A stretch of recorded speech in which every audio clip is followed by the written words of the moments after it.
आगरा में गुरु पूर्णिमा के पावन अवसर पर कला, संस्कृति और साहित्य को समर्पित एक भव्य समारोह का आयोजन किया गया। संस्कार भारती जिला आगरा द्वारा आयोजित इस कार्यक्रम में 101 कला गुरुओं का सम्मान किया गया। इस अवसर पर केंद्रीय राज्य मंत्री प्रोफेसर एसपी सिंह बघेल सहित कई गणमान्य अतिथि मौजूद रहे। संघ शताब्दी वर्ष के उपलक्ष्य में बलकेश्वर स्थित सेंट एंड्रूज पब्लिक स्कूल के वातानुकूलित सभागार में आयोजित समारोह की शुरुआत मां शारदे और नटराज की प्रतिमा पर माल्यार्पण एवं दीप प्रज्वलन से हुई। कार्यक्रम में आगरा, फिरोजाबाद, मथुरा, वृंदावन, एटा, हाथरस, शाहजहांपुर, अलीगढ़, बरेली और बदायूं से आए कला गुरुओं का सम्मान किया गया। मुख्य अतिथि केंद्रीय राज्य मंत्री प्रोफेसर एसपी सिंह बघेल ने कहा कि जो देश अपनी कला और संस्कृति को आगे नहीं बढ़ाते वे विकास की दौड़ में पीछे छूट जाते हैं। उन्होंने कहा कि भारतीय कला, संस्कृति और ज्ञान को वैश्विक पहचान दिलाने में कला गुरुओं की महत्वपूर्ण भूमिका है। कार्यक्रम के मुख्य वक्ता राज्य ललित कला अकादमी उत्तर प्रदेश के उपाध्यक्ष गिरीश चंद्र मिश्र सहित कई विशिष्ट अतिथियों ने भी कला साधकों के योगदान की सराहना की। संस्कार भारती के पदाधिकारियों ने अतिथियों का स्वागत किया और संस्था के सांस्कृतिक कार्यों की जानकारी दी। समारोह में लगभग 100 उभरते कलाकारों ने ध्येय गीत, गुरु वंदना, सरस्वती वंदना, लोक नृत्य, नाटक, एकल गीत, बांसुरी वादन और अन्य सांस्कृतिक प्रस्तुतियां देकर दर्शकों का मन मोह लिया। इस दौरान कलाकुंज भारतीय ब्रज प्रांत के प्रथम अंक का लोकार्पण भी किया गया। जी हाँ, कार्यक्रम के विशेष आकर्षण के रूप में साहित्य, पत्रकारिता, इतिहास, चित्रकला, संगीत, रंगकर्म और लोक कला के क्षेत्र में उल्लेखनीय योगदान देने वाले 101 विभूतियों को कला गुरु सम्मान से सम्मानित किया गया। इनमें रामेंद्र मोहन त्रिपाठी, प्रोफेसर सुगम आनंद, डॉक्टर कुसुम चतुर्वेदी, डॉक्टर भानु प्रताप सिंह, आदर्श नंदन गुप्त सहित अनेक प्रतिष्ठित हस्तियां शामिल रही। कला और संस्कृति के संरक्षण तथा नई पीढ़ी को भारतीय परंपराओं से जोड़ने के उद्देश्य से आयोजित यह समारोह आगरा की सांस्कृतिक विरासत का एक यादगार आयोजन साबित हुआ। संस्कार भारती ब्रज प्रांत द्वारा संघ शताब्दी वर्ष के उपलक्ष्य में और गुरु पूर्णिमा के शुभ अवसर पर 101 गुरुओं का सम्मान कार्यक्रम यहाँ पर किया जा रहा है।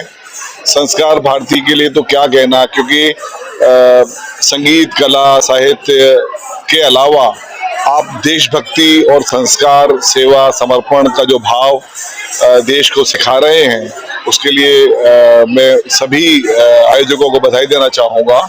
और जितने गुरुओं का यहाँ सम्मान हो रहा है वो अपने आप में एक संस्थाओं के समान है, जिन्होंने विभिन्न विधाओं में अपने जीवन की आहुति देकर हमारे समाज को जागृत किया है, सुसंस्कृत किया है, शिक्षित किया है।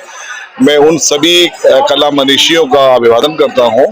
और ये जो पुरस्कार है या जो सम्मान है, ये एक उत्तरदायित्व भी है। मैं समझता हूँ इसके आकलन के बाद ये लोग और प्राण प्रण से देश की सेवा करेंगे और हमारे युवाओं को नई विधाओं से पारंगत कराएंगे और उनके अपने आशीर्वादों से उनके भविष्य को साकार के सभागार में आज संस्कार भारती द्वारा 101 कला गुरुओं का एवं नटराज महोत्सव सम्मान समारोह रखा है।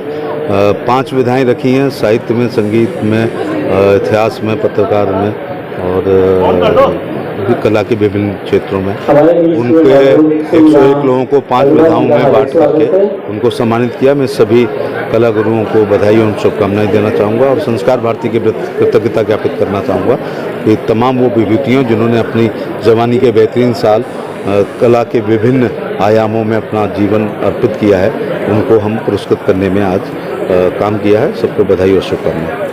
जो हम कलागुरु सम्मान समारोह और नटराज पूजन महोत्सव के माध्यम से भारतीय संस्कृति और कलाओं को नमन करते हुए और उनका वर्धन हो, कैसे संवर्धन हो, इसके लिए जो हमारे सुदूर क्षेत्रों में पूरे ब्रज प्रांत में विभिन्न कलाओं को पोषित कर रहे कलागुरुओं का सम्मान आज इस मंच से हो रहा है।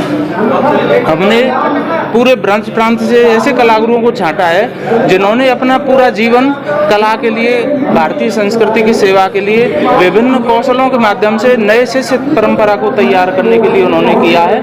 आज इस अवसर पर हम 100 से अधिक कलागुरुओं को, क्योंकि संघ अपने शताब्दी वर्ष मना रहा है, राष्ट्रीय स्वयंसेवक संघ जो दुनिया का सबसे बड़ा संगठन है, तो उसके इस शताब्दी वर्ष समारोह का आनंद लेते हुए हमारे सभी कार्यकर्ता जोश शोश के साथ पूरे ब्रज प्रांत से, क्योंकि 12 जिले हैं, पीलीभीत, बरेली तक के कलाकार यहाँ पर आए हुए हैं, कलागुरु, उन सभी का सम्मान कर रहे हैं। और साथ ही विभिन्न विधाओं में मंची प्रस्तुतियाँ जो सजीव हो रही हैं, वंदे मातरम की प्रस्तुति हुई हमारे यहाँ पर, अभी ध्येय गीत की प्रस्तुति हुई, उस प्रस्तुतियों को यहाँ के हमारे स्थानीय नवोदित और उभरते हुए प्रतिभाशाली कलाकारों ने बड़े सजीव तरीके से उसे प्रस्तुत किया मंच पर।